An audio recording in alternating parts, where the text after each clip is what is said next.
এইবার আসতেছে সামনে নির্বাচন, দেখবেন যারা নির্বাচনে দাঁড়াইব আজান হইলে উজু থাকুক আর না থাকুক, কথা কয় না। কি কারণ? মুসলমানের দেশ, কথা কয় না। এবার দেখবেন যে স্লোগানের মধ্যে পাল্টায় যাবে, লা ইলাহা ইল্লাল্লাহ, দানের শীষে বিসমিল্লাহ, লা ইলাহা ইল্লাল্লাহ, নৌকার মালিক তুই আল্লাহ। ঘটনা কি? যখন নির্বাচনের সময় আসে, শাহজালালের মাজার নির্বাচন, শাহজালালের মাজার জিয়ারত করে নির্বাচনী প্রচার অভিযান শুরু করে মুসলমানদেরকে ধোঁকা দেওয়ার জন্য, ঠিক কিনা বলেন? দেশটা মুসলমানের দেশ, কথা আসতে কর, মুসলমানের দেশ।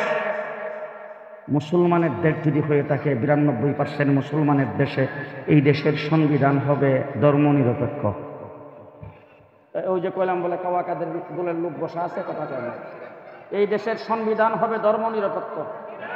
বলেন বলেন বলে কেউ যদি কথা না কয় দেখো, এদেশের সংবিধান হবে ইসলাম ভিত্তিক, ইসলামের বাহিরে কোন শব্দ সংবিধানে থাকতে পারবে না। আপনারা কে কে রাজি আছেন হাত তুলে দেখান।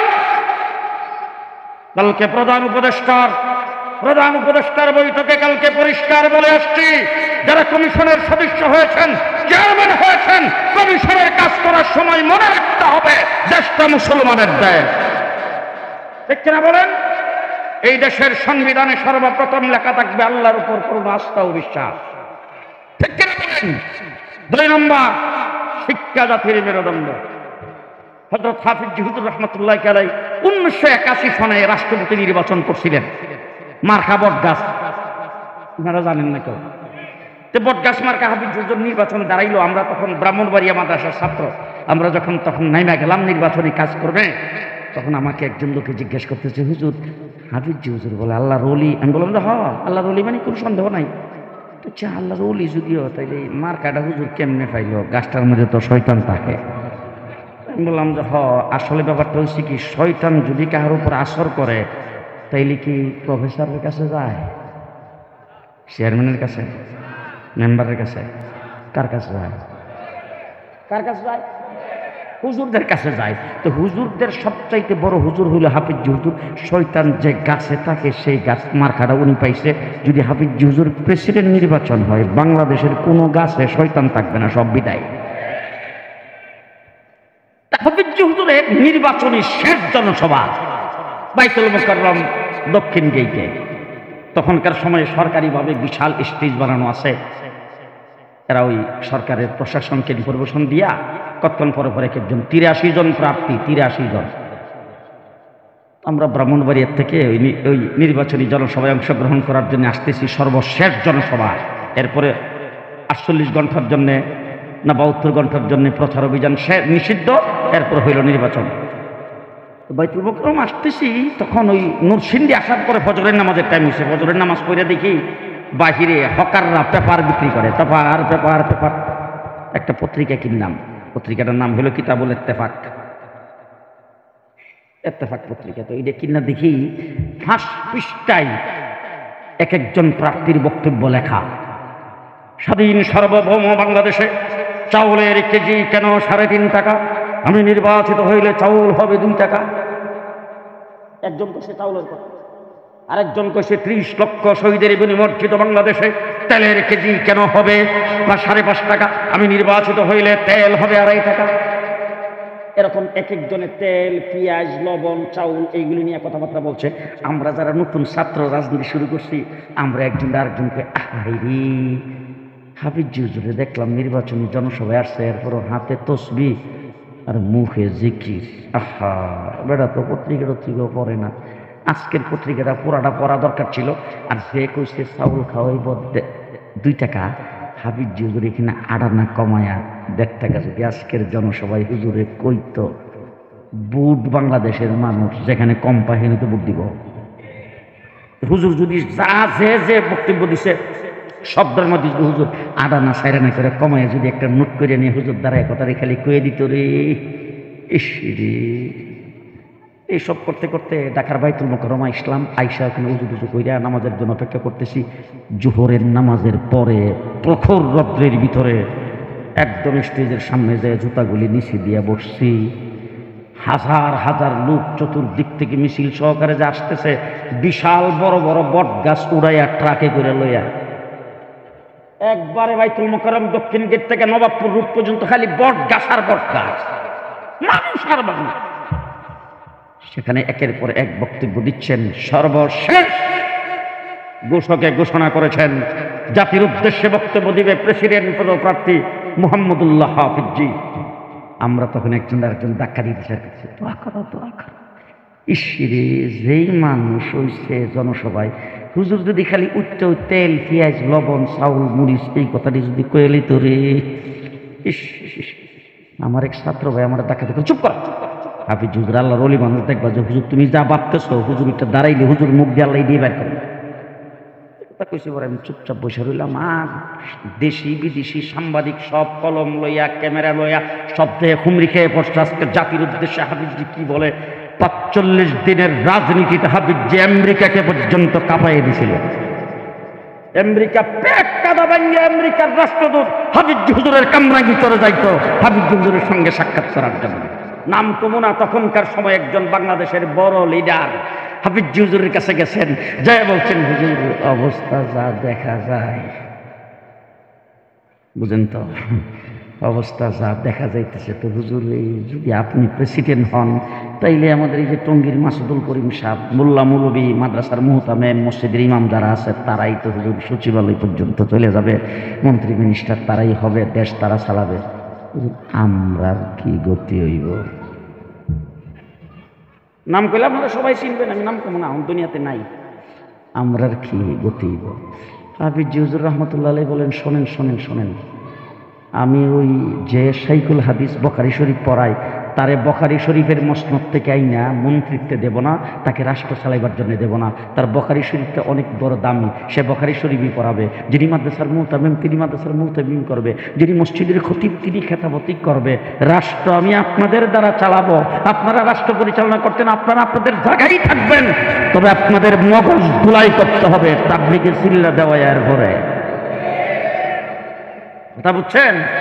হাফিজ হুজুর যে সাংবাদিকরা হুজুর আপনি যদি প্রেসিডেন্ট হন তাইলে তো হুজুর দেশের অনেক লোক বেকার হয়ে যাবে। হাফিজ হুজুর কীভাবে বেকার হবে? বলে হুজুর দেশে যে আছে এই যে বাংলা একাডেমি, তারপর ললিত কলা একাডেমি, এরপরে আছে ওই যে ব্যাংক সু পার্টি, তারপরে আছে টেলিভিশন রেডিও গান বাদ্য বাজনা যা হয় এগুলি তো সব হুজুর শিল্পী টিল্পী যা আছে সব তো বেকার হয়ে যাবে, কারণ আপনি যখন প্রেসিডেন্ট হইবেন তো রেডিও টেলিভিশন এগুলি তো রাখবেন না। হাফিজ হুজুর যন্ত্রের কোনো দোষ নাই, যন্ত্র বাজানের দোষ। আমি প্রেসিডেন্ট হইলে সব কিছু ঠিকই থাকবে, তবে ওই যে নায়িকারা বেপর্দা হইয়া শুটিং করতে আসে এদের শুধু পর্দাটা করে দেওয়া হবে, আর ওই শুটিংগুলির ইসলামিক কায়দায় রূপান্তরিত করে দেওয়া হবে। কথা বুঝেন নাই? হাফিজজি পুরা চুপচাপ বসে থাকতো, কিন্তু প্রশ্ন করলে কেউ আটকাইতে পারে না। হযরত হাফিজ হুজুর রাহমাতুল্লাহ দাঁড়াইছে বক্তৃতা দেওয়ার জন্য, আর সাংবাদিকরা সবাই মিলে গেছে হাফিজজি কি কয়। হাফিজজি সর্বপ্রথম দাঁড়াই বললেন, ও আমার জাতি, ও আমার জাতি, 1947 সনে দেশ স্বাধীন করেছি ইংরেজ থেকে লড়াই করে, কিন্তু আজ পর্যন্ত আমরা শান্তি পাই নাই।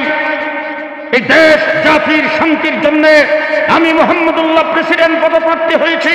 আল্লাহ যদি আমাকে সেই দায়িত্বে কবুল করেন, আমি নির্বাচিত হলে বাংলাদেশের ৬৮,০০০ গ্রামে ৬৮,০০০ কুরআনী মক্তব কায়েম করব। হাই হাই হাই, আমরা নিচে বসে একজন আরেকজনের চেহারার দিকে তাকাই দিছি, কিরে ঘটনা কি? ভাবলাম এতক্ষণ কি, আর হাফিজজি কি বলেছে, তেল পেঁয়াজ লবণ গেল তো। হাফিজজি কি বলল? হাফিজজি তো দেশ জাতির শান্তির জন্য ৬৮,০০০ গ্রামে ৬৮,০০০ কুরআনী মক্তব করবে, আর আমরা যদি তেল পেঁয়াজ লবণের কথা ভাবছি। আজকে যখন বাংলাদেশের সর্বোচ্চ শিক্ষা প্রতিষ্ঠান ইউনিভার্সিটিতে আব্রারের মতো সোনার ছেলেকে যখন পিটায় কুমায় যখন হত্যা করে, তখন হাফিজজির বক্তৃতা আমাদের মনে হয়। আজকে যখন স্মার্ট বাংলাদেশ ঘোষণা দেওয়ার পরে কাঁচা মরিচের কেজি ১২০০ টাকা, এইটা দেখার পরে হাফিজজির কথা আমাদের মনে হয়। আজকে যদি কোরআনের সাথে আমাদের সম্পর্ক থাকতো, আজকে যদি প্রত্যেক ঘরে ঘরে কোরআন তেলাওয়াত থাকতো, আজকে যদি আমার দেশের সোনার ছেলেরা যারা দেশের ভবিষ্যৎ তারা যদি সবাই কোরআন পড়ে বলা হতো, শিক্ষা প্রতিষ্ঠানগুলোতে যদি কোরআন বাধ্যতামূলক হতো, আবরারের মতো সোনার ছেলে সত্য হত্যা হতো না, সন্ত্রাস বাংলাদেশে থাকতো না, বাংলাদেশের জিনিসপত্রের দাম সবই স্থিতিশীল থাকতো, কোনো সমস্যা হতো না। বিশ্বাস হয় না পরে হাফিজজি আসল মন্ত্র দিয়েছিলেন। আজকে আমার দেশে শিক্ষা কমিশন গঠন করা হয়েছে। আমরা হেফাজতে ইসলামের পক্ষ থেকে বারবার দাবি জানিয়েছি, নাম প্রস্তাব করেছি যে আমাদের থেকে এক দুইজন নেন, অন্তত আপনারা যে ইমামতি করবেন, যদি ভুল হয় ইমামতি করলে মুকাব্বেল লাগে না তো, ভুল হইলে লুকমা দেওয়া লাগে না তো। আমরা অন্তত এক দুইজন, যেমন মুফতি ফজলুল হক আমরি সাহেব ছিল এমপি হইয়া সংসদে, আমাদের দেশের অর্থমন্ত্রী যখন দাঁড়ায় বলছে সুদ যদি হারাম হয়, যে খালি যদি শব্দটা কইছে মুফতি ফজলুল হক আমরি সাহেব দাঁড়ায়, মাননীয় স্পিকার, হ্যাঁ মাননীয় স্পিকার, এই অর্থমন্ত্রী তওবা করতে হবে, সুদ হারাম আল্লাহ পাকের ঘোষণা, আবার যদি কি কথা বুঝেন না কারবা? ওই রকম লুকমা দেওয়ার জন্য কিছু লোক লাগে তো, দেশ আপনারাই চালাবেন, আমাদেরকে লুকমা দেওয়ার জন্য নিয়েন, আমরা লুকমা দেওয়ার জন্য যাবো, কথা কয় না। দেশ আপনারাই চালান, আমাদের কোনো আপত্তি নাই, আমরা দেশ চালাইতে যাই না। উনি যে সাইকুল হাদিস হিসাবে মাদ্রাসার মুতাহিম হিসেবে যে বুখারী পড়ায়, এই মসনদটা যে দামি, আর এখানে যেই পরিমাণ আরাম, আপনার একটা গাছের নতুন ফলটা যদি পাকে, তাইলে তো এলাকা চেয়ারম্যান খাওয়ায়, মাস্টার রে, প্রফেসর কারে খাওয়ায়, ঘরের মায়া লোকে এটা একটা গামছা দিয়ে বলা করে বললে রাখ হুজুর রে, কথা দিয়ে আসতে তো। ওই দিন এক বাজারে বাজার করতে গেছি, এক বেচারা দৌড়ায় এসে হুজুর এই যে বড় হাঁসটা, এইটা হুজুর আপনারা দিয়ে নিয়ত করে কথা বুঝেন কারবার, মাছ লইছি 2-3টা একসাথে, 8 কেজি না 9 কেজি হয়েছে। পকেটে হাত দিয়েছি, পরে পেছন থেকে একজন লোক এসে আমার 2 হাতের মধ্যে ধরছে, ধরে হুজুর আসসালামু আলাইকুম, কি ব্যাপার আপনি? হুজুর আল্লাহ আসলে মাফ চাই হুজুর, এই মাছের দামটা হুজুর আমি কোনো প্রফেসরে দেয় তো ব্যারিস্টারে দেয়, আমরা যে আরামে আছি, আরামে কোনো মন্ত্রী মিনিস্টার আছে? কাউয়া কাদেররাই আরামে কাটাইতে বসে জীবনে কোনো দিন, যে খামাখা আমাদেরকে কেন খামাখা আরাম থেকে বের করেন? আমরা আরাম থেকে বের হইতে রাজি না, আমরা শুধু লুকমা দেওয়ার জন্য, তোমাদের ভুল ধরার জন্য যাইতে রাজি, ঠিক কিনা বলেন? আমরা বলছিলাম শিক্ষা কমিশনে আমাদের 2 জন লোক নেন নাই, আমাদেরকে ছাগলের 3 নম্বর বাচ্চার মতো মনে করছেন, এই জন্য কালকে কইছি আমাদেরকে ছাগলের 3 নম্বর বাচ্চা মনে করেন না। বাংলাদেশে শিক্ষানীতি যদি আবার ইসলাম বিরোধী শিক্ষানীতি যদি বাংলাদেশে প্রণয়ন করেন, প্রকাশ হওয়ার সাথে সাথে সুজা দইরা বুড়িগঙ্গা ফেলাই দেব। দেশ আমার, এই দেশের মুসলমানদের দেশ বাংলাদেশ, সুতরাং এই দেশে ইসলাম বিরোধী শিক্ষানীতি হবে না, ইসলাম বিরোধী সংবিধান হবে না, ইসলামের বিরুদ্ধে বিচার ব্যবস্থা হবে না, হবে না। কথা বলেন ঠিক না ঠিক? আরো জোরে বলেন ঠিক কিনা? গত 15 বছর পর্যন্ত বাংলাদেশের স্বাধীনতা, সার্বভৌমত্ব এবং ইসলামকে যারা উৎখাত করতে চেয়েছে, তাদের বাংলাদেশে দিয়ে দিতে হবে, তাদের উৎখাত আর উত্থান আর বাংলাদেশ হবে। আপনারা প্রস্তুত আছেন তো? প্রস্তুত আছেন না সবাই? প্রস্তুত আছেন না সবাই? আমরা দেখতে দেখতে কিন্তু অনেক কিছু দেখে লাইছি। সোনার বাংলা দেখছেন তো? ঘুমাইছে। সোনার বাংলা দেখছে? একজনে বমি করছে, আরেকজনে খাইছে, আপনারা দেখছেন কিনা জানি না, আমি ছোট ছিলাম তখন। 2 নম্বর একজন আসলো, আইসা বললো সবুজ বাংলা। আচ্ছা ঠিক আছে, সবুজ বাংলা দেখলাম। হঠাৎ করে আর শাসা বাইসা কয়ে সবুজ বাংলাও মানি না, সোনার বাংলাও মানি না, আমার হইলো নতুন বাংলা। আচ্ছা ঠিক আছে, অর্ষাদ সাহেবের নতুন বাংলা দেখলাম। 9 মাস পর্যন্ত উনি 9 বছর ক্ষমতায় ছিল, 10 বছরের জেল, ঠিক আছে গেল। এটা কিছুদিন পরে শেখ হাসিনা আইসা মডার্ন বাংলাদেশ, ঠিক আছে ওনার মডার্ন দেখলাম। অল্প কিছুদিন পরেই সে ঘোষণা করছে আধুনিক বাংলাদেশ। দেখতে দেখতে আধুনিক বাংলাদেশ গেল, তারপরে ডিজিটাল বাংলাদেশ। পদ্মা সেতু উদ্বোধন করার সময় তো স্মার্ট বাংলাদেশ। Vision 41, vision 41 2041। জেলখানার ভিতরে রাত্রেবেলা খবরটা শুনে সারা রাত্রে ঘুম নাই। এই 41 পর্যন্ত ক্ষমতায় থাকলে উপায় আছে। সকালবেলা উঠতে যখন গাড়ি লকটা খুলছে, মৌলানা মামুনুল হককে ডাক দেখলাম, মামুন সাহেব শুনছেন নি কারবার? 41। আমার আল্লাহ ডাক দেখো, রাখ বেটা 41, ভিশন 24। হ্যাঁ, ভিশন 41 না ভিশন 24।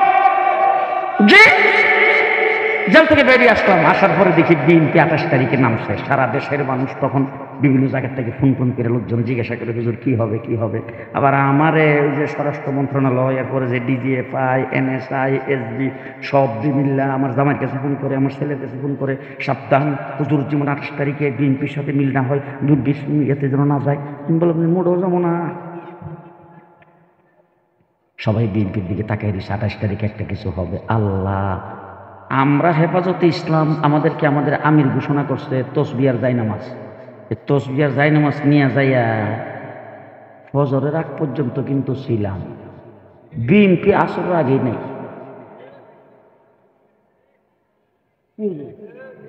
বিএনপি আসর আগে বিদায়। ওহো, তখন আল্লাহর জিজ্ঞেস, আল্লাহ কেমনে হবে বুঝতেছেন তো। আমার আল্লাহ রাব্বুল আলামিন ডাক দিয়ে কোরআন শরীফের সূরা ফিল পড়ছো? আলাম তারা কাইফা ফাআলা রাব্বুকা বিআসহাবিল ফিল আলাম ইয়াজআল কাইদাহুম ফি তাদলিল ওয়া আরসালা আলাইহিম তায়রান আবাবিল। আব্রাহা বাদশা এসে যখন বাইতুল্লাহ শরীফ ভাঙবে, আব্দুল মুত্তালিব গেছে যায়, আমার বেড়া বকরিগুলি ধরে আনছেন, এগুলি দিয়ে দেন। আব্রাহা বাদশা ঘরটা যে ভাঙতে আসছি, এই ব্যাপারে আপনার কোনো বক্তব্য? ঘরের মালিক আমি না।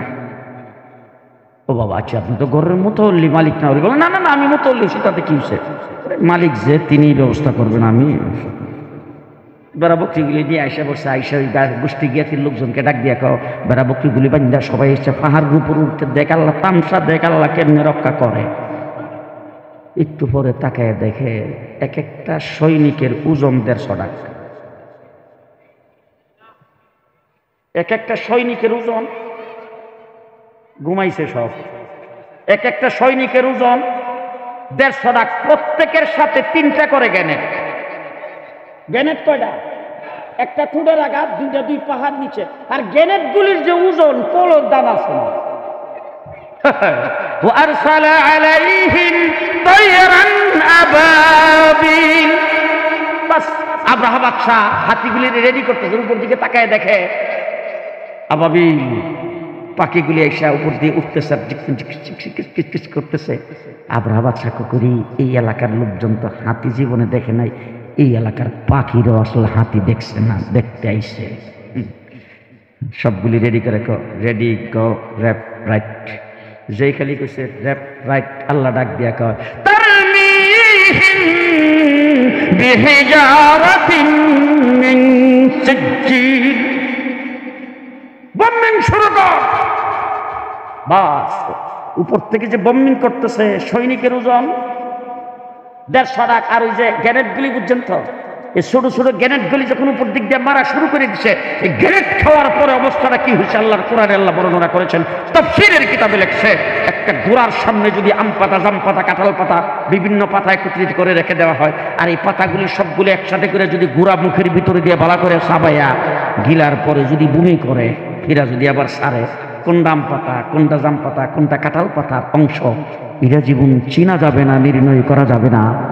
বম্বিংয়ের পরে লোকজন যায় দেখছে কোনটা হাতির গোশত, কোনটা মানুষের গোশত, কোনটা হাতির হাড়, কোনটা মানুষের হাড় চিনা যায় না। আমার আল্লাহ রাব্বুল আলামিন হেফাজতে ইসলামরে ডাক দেখে চুপটা জেল টেল খাইতে বুতাই। আল্লাহ বিএনপির ডাক দেখে 28 তারিখে মার খেয়েছে, তোরা ঘরে যা, কথা কইস না। জামাত ইসলামের ডাক দেখে তোরা অনেকের ফাঁসি টাসি দিয়ে দিছে।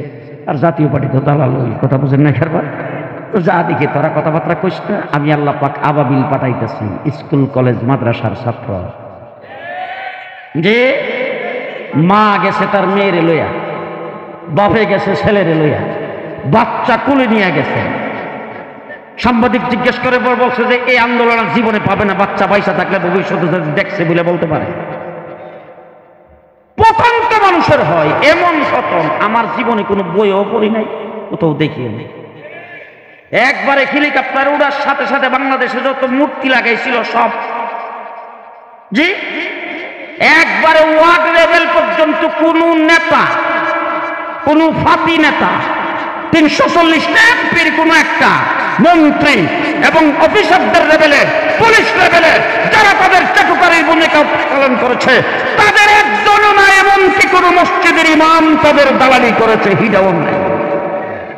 আজকে যে তোমরা লাভ দিয়ে বর্ডার পাস হয়ে চলে গেলা, দাদাদের কলিজায় বসে গেছো, আমরা যেতে পারবো তো?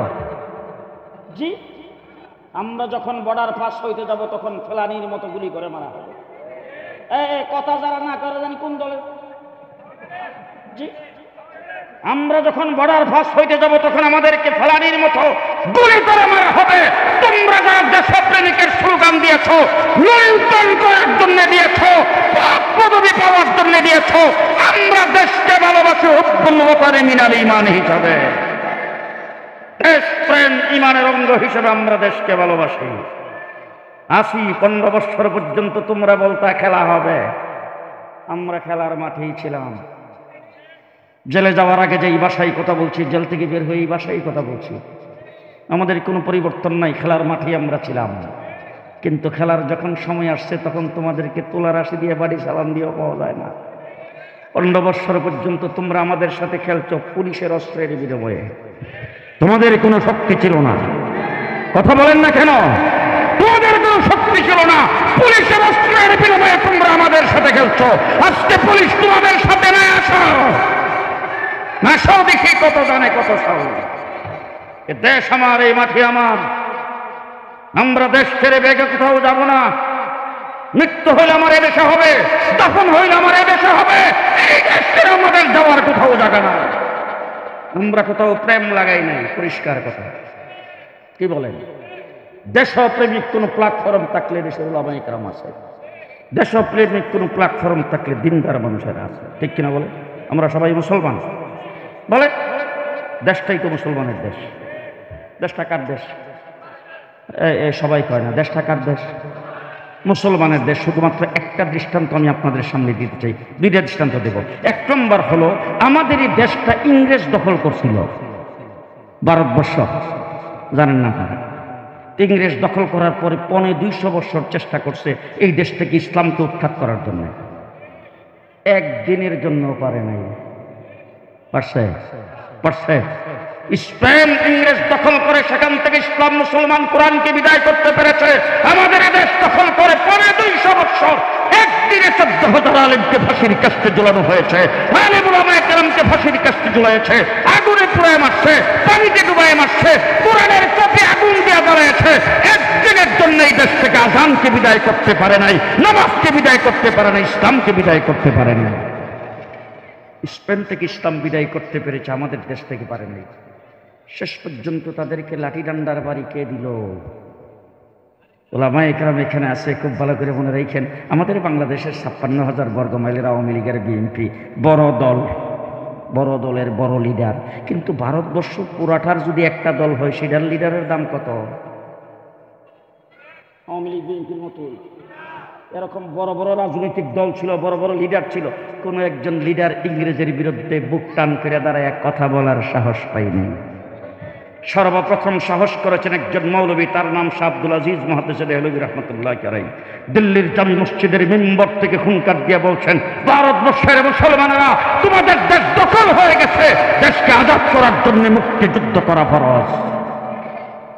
এরপর থেকে 250 বছর পর্যন্ত ওলামায়ে কেরাম যুদ্ধের ময়দানে যুদ্ধ করেছেন ইংরেজের বিরুদ্ধে। হাজার হাজার নয়, লক্ষ লক্ষ ওলামায়ে কেরাম জীবন দিয়েছেন। সর্বশেষ লাঠি ডান্ডার বাড়ি খেয়ে যাদের সূর্য অস্ত যেত না, তারা এমন জায়গায় যে আটকাইছে যেখানে 6 মাস সূর্য উঠে না। সেই ইংরেজ, সেই ইউরোপের মধ্যে যেখানে 6 মাস সূর্য দেখা যায় না, সেই জায়গায় যে আটকাইছে আমাদের ওলামায়ে কেরামের লাঠি ডান্ডার বাড়ি খেয়ে। আজকে স্বাধীনতার ইতিহাস জেলখানায় বসে বসে পড়লাম, সুরের দল, আলেম ওলামায়ে কেরামের ইতিহাস নামটা পর্যন্ত রাখো নাই। দেশ যখন পশ্চিম পাকিস্তান, পূর্ব পাকিস্তান যখন হয়েছে, তখন তো যুক্তফ্রন্ট গঠন হয়েছিল। যুক্তফ্রন্ট 5 জন ব্যক্তির নেতৃত্বে গঠন হয়েছিল। 1 নম্বর ছিল আমার মৌলানা আতহার আলী রহমতুল্লাহি আলাইহি, দেওবন্দের ছাত্র, হাকিমুল উম্মত আশরাফ আলী থানভী রহমতুল্লাহি আলাইহির শাগরিদ, বাংলাদেশে ইসলামী রাজনীতির পুরোধা মৌলানা আতহার আলী রহমতুল্লাহি আলাইহি একজন 1 নম্বর ব্যক্তি ছিলেন। 2 নম্বর হোসেন শহীদ সোহরাওয়ার্দী, 3 নম্বর ছিলেন শেরে বাংলা একে ফজলুল হক, 4 নম্বর ছিলেন মৌলানা ভাসানী, 5 নম্বরে সর্বকনিষ্ঠ হিসেবে শেখ মুজিবুর রহমান সাহেবের নাম ছিল। জেলখানায় বসে ইতিহাস পড়ে দেখলাম আতহার আলীর নাম গন্ধ নাই। ও মুসলমানেরা, ইংরেজ যখন এই দেশ থেকে চলে গেছে তখন দেশটা দুই ভাগে স্বাধীন হয়েছে। দুই ভাগে, একটার নাম হিন্দুস্তান আর একটার নাম হিন্দুস্তান আর একটার নাম পাকিস্তান। এবার আমি আপনাদের জিজ্ঞেস করতে চাই, আমাদের ভাষা কি? বাংলা। আমরা জাতে বাঙালি, ভাষা বাংলা। আচ্ছা, আমাদের পাশে পশ্চিম দিকে আমাদের পাশে হিন্দুস্তানের একটা অংশ আছে, এটাকে পশ্চিমবঙ্গ বলা হয়। এই পশ্চিমবঙ্গের রাজধানী হলো কলিকাতা। আপনাদের জানা থাকলে বলেন তো ওইটার ভাষা কি? বাংলা। তারা জাতে কি? তারাও জাতে বাঙালি, আমরাও বাঙালি। আমাদের ভাষাও বাংলা, তাদের ভাষাও বাংলা। এখন তারা হয়েছে হিন্দুস্তানের অংশ। এবার আমার কথার বুঝা থাকলে আপনার বাকি ওয়াজটা আপনারা করেন তো, আমরা কেন হইলাম পাকিস্তানের অংশ? বলেন, খুব ভালো করে বুঝে শুনে বলেন। আমাদের কি পাকিস্তানের, পশ্চিম পাকিস্তানের সাথে আমাদের বর্ডারে কোনো সংযোগ আছে? হ্যাঁ, তাইলে আমরা এত দূরে, হাজার হাজার মাইল দূরে, আমরা কেন পাকিস্তান হইলাম? বলেন। আমরা মেজরিটি মুসলমান, মুসলিম অধ্যুষিত হিসাবে আমরা হয়েছিলাম পাকিস্তান, ঠিক কিনা বলেন? এবার পশ্চিম পাকিস্তানিরা যখন আমাদের উপর বৈষম্যর আচরণ শুরু করেছেন, শিক্ষার ক্ষেত্রে, চাকরির ক্ষেত্রে, তারা যখন আমাদের উপর জুলুম নির্যাতন শুরু করেছেন, তখন এই দেশের মানুষ, এই দেশের আলেম উলামায়ে কেরাম, সর্বস্তরের জনতা পশ্চিম পাকিস্তানিদের বিরুদ্ধে মিছিল প্রশাসন করতে শুরু করেছেন। তারই এক পর্যায়ে যুক্তফ্রন্ট গঠিত হয়েছে। আসলো 70-এর নির্বাচন। ভালো করে শুনেন। নির্বাচনে দাঁড়াইলেন আওয়ামী লীগ। আওয়ামী লীগ কিন্তু মুসলিম লীগের নাতি। ঘুমাইছে। আওয়ামী লীগ মুসলিম লীগের সর্বপ্রথম ছিল আওয়ামী লীগ। আওয়ামী লীগ থেকে জন্ম হয়েছে আওয়ামী মুসলিম লীগ। আওয়ামী মুসলিম লীগ থেকে জন্ম হয়েছে আওয়ামী লীগ। তাহলে মুসলিম লীগের আওয়ামী লীগ কি হয়?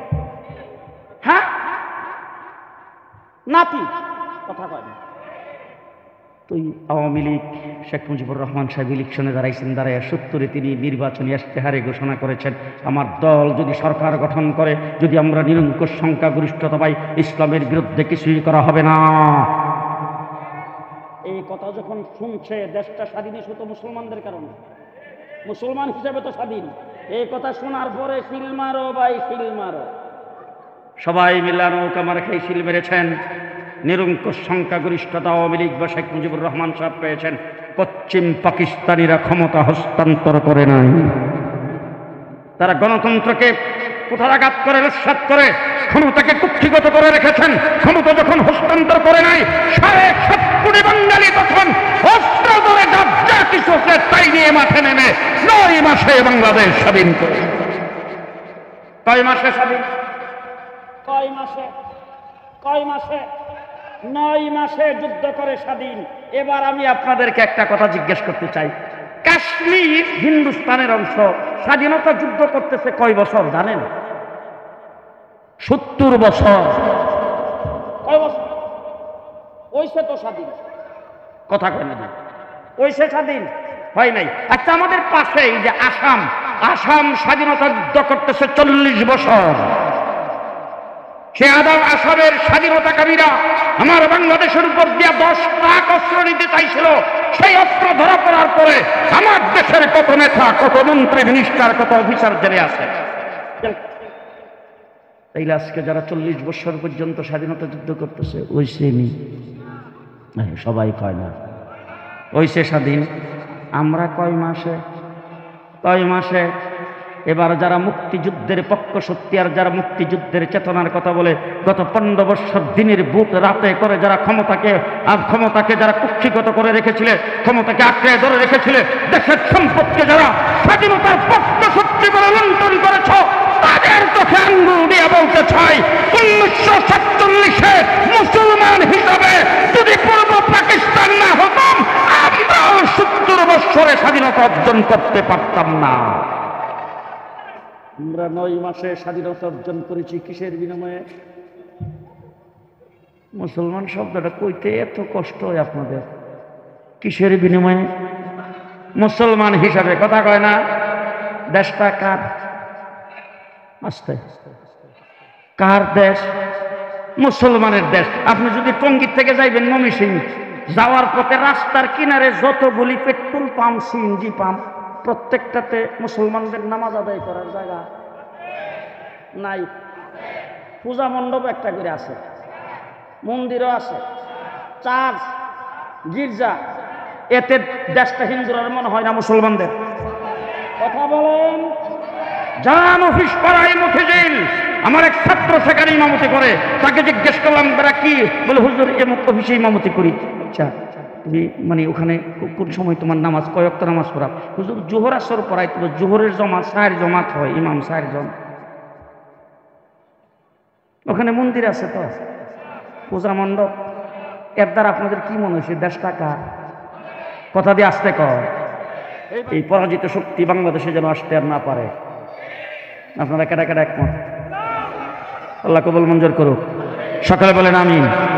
স্মার্ট বাংলাদেশ দেখছেন তো, চাউলের কেজি আর এই কাঁচামরিচের কেজি 1200 টাকা। কথা মনে থাকবে তো? এবার সব বাংলা দেখাযুক্ত শ্বেত। আমি একটা বাংলার কথা বলবো, আপনারা যদি একমত হন তাহলে সবাই হাতটা উঠে একটু সম্মতি দিয়েন তো। এবারের বাংলাদেশ হবে ইসলামের বাংলাদেশ, ইসলামের বাংলাদেশ, ইসলামের বাংলাদেশ। প্রস্তুত, প্রস্তুত, প্রস্তুত, প্রস্তুত। যুবকদেরকে বলবো, আমার বাংলাদেশের মুসলমান ভাই বোনদেরকে বলবো, জীবনে রক্ত অনেক দিয়েছেন, জীবনে শ্রম অনেক দিয়েছেন, মার্কার জন্য রক্ত দিয়েছেন, দেশের জন্য রক্ত দিয়েছেন, দলের জন্য, নেতার জন্য রক্ত দিয়েছেন। আসুন আবার যদি রক্তের প্রয়োজন হয়, ইসলামের জন্য রক্ত দেব, কোরআনের জন্য রক্ত দেব ইনশাআল্লাহ। নাসরুম মিনাল্লাহ, ফাতহুন করিম, ওয়া বাশশিরিল মুমিনিন। আসসালামু আলাইকুম ওয়া রাহমাতুল্লাহ।